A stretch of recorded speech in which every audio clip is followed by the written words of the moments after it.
Hello everyone, my name is 4AS and welcome to my channel. Now, I don't know about you, but I've been hearing some very interesting comments from Australia's central bank, the Reserve Bank of Australia, or RBA for short. They've made a bold claim that the economic situation Australians have found themselves in is due to a wage price spiral. But is that really the case? Well, in fact, the current inflation within the economic system is due to a profit price spiral, and today we'll explain exactly what that is. If you're new here, this is a series of video essays where I cover political, economic, and revolutionary topics, which are relevant to our time. I read the books, so you don't have to. In a world where money rules the land, there is one critique that is left unspoken. Integrity leads to innovation. Innovation leads to inequity. Inequity leads to insanity. Join me as we explore the four eyes of capitalism. Consider subscribing for more content in the future. So, let's jump right in. The governor of the RBA has been talking about an apparent wage price spiral. The Reserve Bank of Australia and its governor, Philip Lowe, have been warning of a wage price spiral when price rises cause wages to increase, which in turn causes further price rises, which was an issue of the 1970s stagflation period. What this effectively amounts to is a comparison to embedded liberalism in the 1970s, which was the beginning of the end when it came to the benefits enjoyed by working people for the 40 years prior. By the end of the 1960s, embedded liberalism began to break down, both internally and with domestic economics. Signs of a serious crisis of capital accumulation were everywhere apparent. Unemployment and inflation were both surging everywhere, ushering in a global phase of stagflation that lasted through much of the 1970s. We can summarize the comparison as follows. Premise 1. The last time cost of living and interest rates rose to such heights, wages were set unnecessarily above productivity. Premise 2. Cost of living and interest rates are at unprecedented levels. Conclusion. Since cost of living and interest rates are up, the economy is experiencing a wage price spiral. We'll return to these ideas later on. The other argument for the wage price spiral is the idea that it is a black swan event. To those of you who don't know, a black swan event is an unforeseeable event within the economy. Corporate spokespersons in Australia claim their businesses are mere intermediaries in the inflation experience since the COVID pandemic, merely passing along to consumers the higher costs they have had to pay for their own purchase inputs. In contrast to the wage price normative claims, the black swan argument washes its hands of what is going on in the economy. The company has had high input costs, so it simply is saying that it is entitled to pass those costs on to the consumer. Okay, well, that logic is all well and good, but what evidence is out there to back up these arguments? The short answer is nothing. Although the actual evidence is interesting and suggests that instead of unforeseen events or wages going out of control, it is in fact profits which are out of control. Let me explain. Now, in Australia, during the first lockdown in 2020, corporations and small businesses did see a spike in profits. This makes sense when you consider the JobKeeper subsidies recorded over $100 billion during its lifespan of April 2020 to March 2021.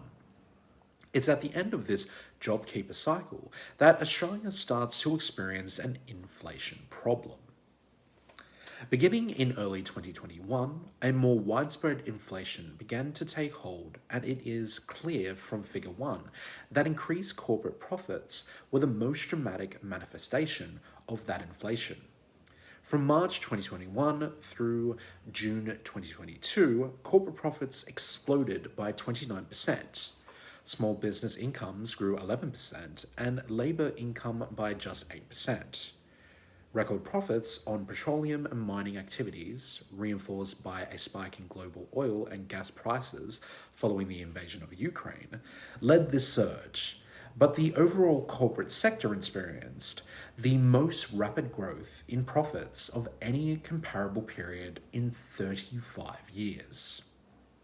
As Figure 1 shows, labour growth was simply not happening compared to the lion's share of 29% and 8% for corporate and small business profits, respectively.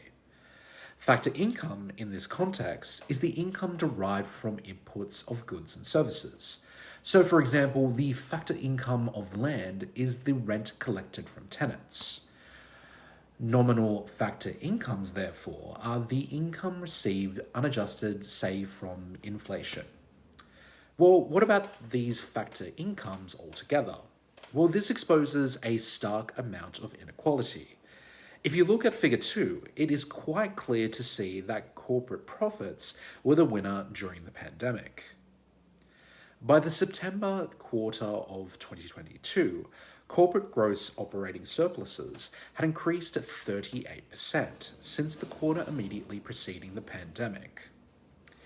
That represents an average annualized rate of profit growth of 12.5% per year over this whole period. Small business income has also grown impressively since the pandemic by a cumulative 30%. Corporations and small businesses are the only factor income categories that saw nominal incomes grow faster than nominal GDP, which expanded 22.5% in the same period. Aggregate nominal labour compensation grew less than 17% over the same period, less than half the growth in profits. This reflects both higher employment and higher nominal wages. You might think this would fall into the hands of the black swan dissidents. Cost of production went up, and as a business owner, they were entitled to pass on those costs. However, these dissidents don't take nominal and real labour costs into account. Normally, if nominal unit labour costs are growing approximately as fast as target inflation, 2.5% under current RBA policy, then labour costs have no inflationary impact, and labour's share of nominal GDP would be constant.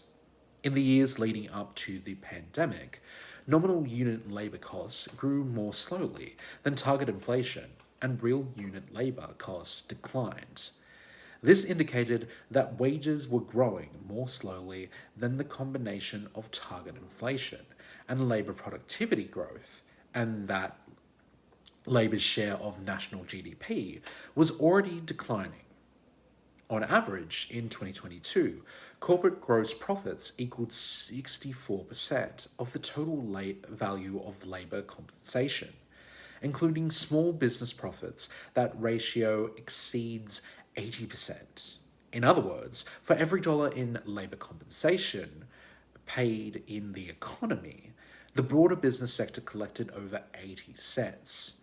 It is thus clearly inappropriate to exclude this large and growing flow of income from analysis of production costs and their impact on inflation over time, while putting sole focus on labour costs as a potential cause of inflation.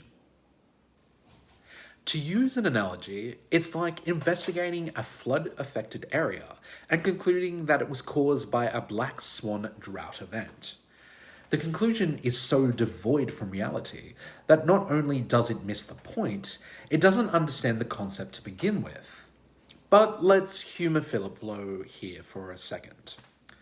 What is the difference between embedded liberalism in the 1970s and our current situation? If we look at Table 3, we can see that indeed during the 1970s and 80s, that change of labour's share of GDP increased 2.42 percentage points, and this outpaced change in profit share of GDP, which was minus 2.58 percentage points.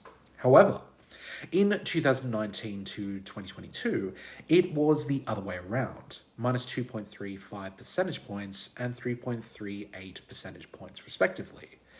Either Philip Lowe forgot to do his homework, or he may need to rethink his Milton Friedman ideological talking points. But this also raises another philosophical technique that is worth discussing. Whilst this isn't a 100% clean example, the premises and conclusion we stated before suffer from the begging the question fallacy. One interesting thing about the begging the question fallacy is that question-begging arguments are deductively valid arguments. If you smuggle the conclusion into the premises, then by definition, if the premises are true, the conclusion will be true too. Nonetheless, question-begging arguments are clearly bad arguments. What's key here is the implication that a rise of interest rates and cost of living in both the 1970s and the post-pandemic era are from the same source, which simply isn't true. And quite frankly, black swan dissonants don't really have a leg to stand on either. If they just kept their prices between the target rate of inflation, we wouldn't be in such an inflationary period to begin with. By September 2022, corporates were charging final purchases of Australian-made goods and services an annualised total of $165 billion above and beyond the incremental costs they paid for other productive inputs, including labour compensation, indirect taxes, and small business services, and above and beyond the profits normally associated with the increased scale of production since the end of 2019.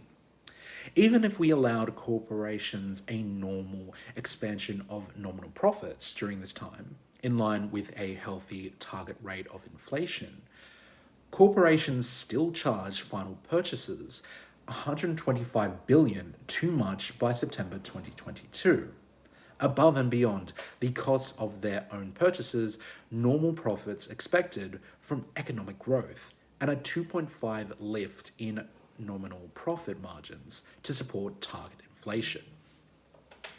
And with that, it's case closed. If you ever hear anyone say we live in a wage price spiral, you can tell them all the evidence out there that in fact we live in a profit price spiral. If you haven't already, like, share, and subscribe for more content in the future. And remember, folks, to keep thinking and keep learning. Goodbye till next time.